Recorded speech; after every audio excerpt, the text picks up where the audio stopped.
بسم الله الرحمن الرحیم.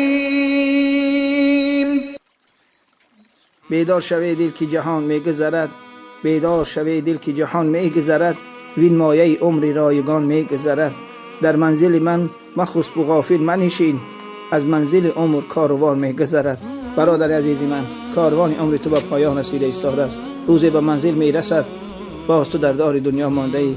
جوان نازنین، جوانی که ما برات یک سخن زیبا میگم. حبیب خدا محمد صلی الله علیه و سلم گفتن که هر آینه محبت دنیا، دارایی دنیا چشم دل شما، چشم سر شما را کور میکند و شما را از یاد خدا و رسول دور میکند. دنیا دوست داشتنی نیست برادر جنتی من. و این بدان که عزیز خدا محمد صلی الله علیه و سلم برای من و تو این خبرها را گفتند و برفتند. برادر جنتی من، پیش مردم کج مکن گردن که حیرانت کند، آبرویت برده و بعدم پشیمانت کند.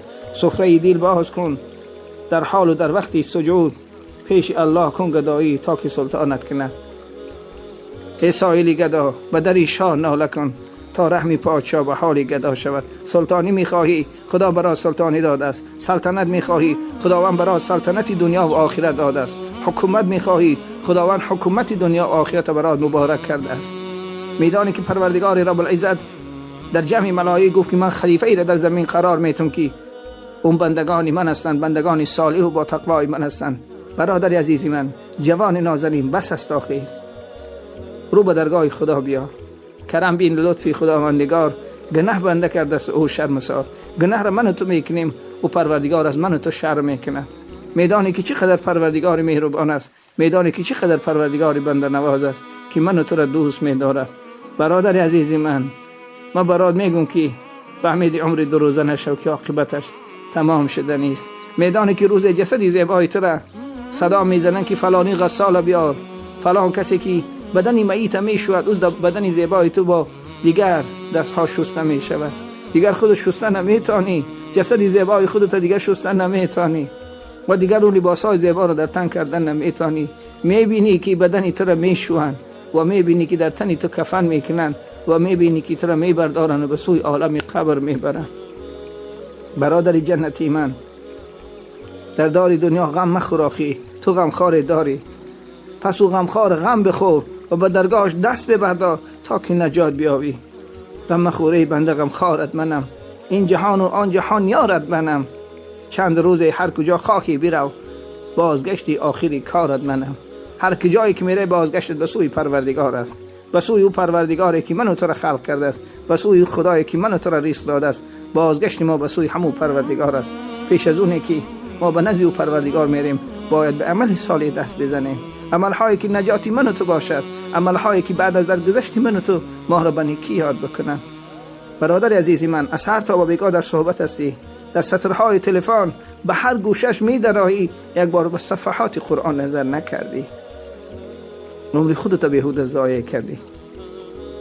برادر جنتی من، بازم برات میگم که اینه فراموش نکن که از این بیخبری تو روز پشیمان میشوی.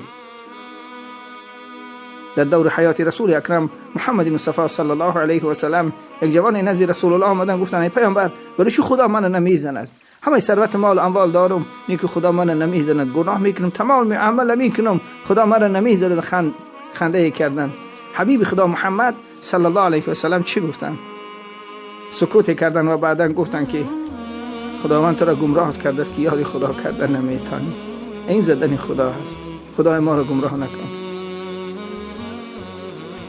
الها واقفی بر حال زارم، همه دانی که جست و کس نداریم. الها گر برانی ور بخوانی، همه چو بنده ای به اختیاریم. الها گر نباشد توفیق است و میان آتش دوزخ بماریم. پروردگارا توفیق رفیق ما بندگانت بگردانی و انجام کار ما را به خیر بگردانی. و پروردگارا مرگ به سراغ ما نفرست تا مدام ما را مغفرت نگردانی. و پروردگارا از خودت مسئلت میخواهیم، ما را محتاج خودت بگردانی. پروردگارا بنده خطا کردیم، بنده بی محبتی کردیم، بر ما محبت کردی. بنده توبه میکنیم، دست میبرداریم، دستهای ما را به سوی ما خالی نگردانی. خدایا دعای ما را میشنوی و خدایا توفیق هدایت برای بندگان نصیب گردانی. وسط حجاب اسلامی را در زنها و دخترای مسلمی نصیب گردانی. جوان نازنین، برادری جنتی من، میدانی برات یک سخن زیبا میگم که پدر امام ضیایی رحمت الله علیه روزی در چهره فرزند نگاه کردن و می گفتن که الناس معادن کمعادن ذهب والفضه. و سخنم توجیه بکن برادری که الان صدای مرا گوش میکنی، همین سخنم می گفت و گریه میکرد. الناس معادن کمعادن ذهب والفضه. روز همسر نازنینش گفت ای مرد این چی سخنی است و چی گریه میکنی؟ گفت این سخنی محمد صلی الله علیه و سلم از زبان گوهروارش گفتن که انسان معدن است، از انسان ها معدن ها برون می شود. از این فرزند من نمیدانم که چی معدن است، و مانند معدن طلا و نقره دیگر معدن هایی که به طریق شستن اونا بیرون می شوند. برادر جنتی من، هر یک کدام من و تو فرزند داریم، اونها معدنی هستند که باید از اونها معدن ها برون بیاید. به طریق استفاده بردن اونها را ما باید سبق زندگی خودمان بدانیم که چیکار کنیم. همین سخن می گفت دائم پدر امام ضیایی شبی از شبها میگه در خوابش حبیب خدا محمد صلی الله علیه و سلم در خواب دیدن. محمد صلی الله علیه و سلم براش میدانی چی گفت؟ گفت امام ضیایی را به سوی مدینه بر و در نزد یگام عالم بگذار او را. فردا که از خواب بیدار شدن برای همسرش گفت سر بدن فرزند ما شستشو بکن و در تن لباسی زیبا بکن و سر موی او را شانه بزن که ما این برای خدا میبرم. امام ضیایی را بردن میگه به مدینه، در حضور یک عالمی گذاشتن. از بین 5 سال و 10 سال 20 سال مکمل درگذشت. روزه پیر کمپیر در خانه نشسته بودن که در کوفته شد. وقتا که در رها کردن دیدن جوانی زیبا، جوانی خوشگل با عمامه، با لحیه نازنین، یعنی باریش مبارک، عالم کل. از بین 5 سال و 10 سال گذشت، از یک امام ضیایی رحمت الله علیه 100 عالم درست شد، 500 مسجد بنا شد. ببین عزیز قلبم که از یک امام ضیایی رحمت الله علیه اینقدر عالم ها به دنیا آمدن. من و تو هم عالم های داریم، من و تو هم فرزند های داریم، فقط اونها را تعلیم دادن در کار. میخوای فرزندت برای تو نجات دنیا و آخرت شود؟ برای او علم بیاموز، قرآن بیاموز. آخی برادر عزیز من، قرآن چراغ دنیا و آخرتی من و تو است. ایدی قربان شد و در کعبه صحبت می شود. آه و ویلای او نزد حضرت می شود. هر که قرآن خوان کند فرزند خود را در جهان، در قیامت روی او ماه تابان می شود. میخوای که ماه تابانی روز قیامت، پس فرزند به قرآن خواندن تعلیم بده تا که کامیابی دنیا و آخرت خداوند برای تو نصیب گرداند. امروز برادرای عزیز من نگاه میکنم فرزندا را مارو به کامپیوتر و برنامه‌های خودریز و برنامه‌هایی که طبیعت اونا را دیگر میکند، فکر ذهنی اونا را دیگر میکند، ما پابند اون کرده ایم. جوانای نازنین، از داخل این سایت اینترنت هایی که من و تو داخل میشویم چیزهای لازمی اونا بگیرین و دیگرش رد بکنین. به خاطر خدا اونا را از بین ببره و با اونها نگاه نکنی، زیرا چشمای نازنین شما و وجود نازنین شما بیمار میشود. قاسیت القلوب میشین، قلبهای شما میمیرد از یاد خدا و رسول.